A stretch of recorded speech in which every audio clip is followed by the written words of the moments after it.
tekin bo'lsa temir yut degan maqol yaralgani uchun sirasi orqasidan mana shu bola tug'ilgan, foydalanib qolsin deb. Kurugda kimi nimasi bo'lsa hammasidan tekinga foydalanish kerak. Mana bitta sartarosh oshnamiz bor.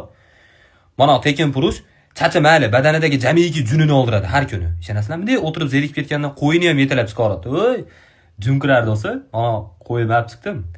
Bir o'zi juniga zomin bo'lguncha devaraveradi, uyatmaydi ham. U mayli bitta magazinchi oshnamiz bor edi.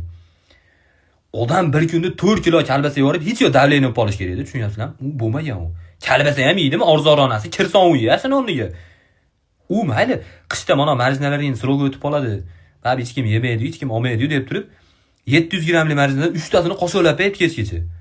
Bo'kib qolasan, sal insof bilan yegin, doktorga borsak, palon pulga ichingni yuvish kerak desa, doktor ham o'zimizdan, u doktor oshnamiz bor u deydi. U doktor oshnamiz stomatolog, u bo'kib qolgan odamni ko'rib maksimum duo qilishi mumkin. Ish qilib tekin xo'rlar ham jannatga kirsin-da deb, bo'l boshqa hech narsa qila olmaydi.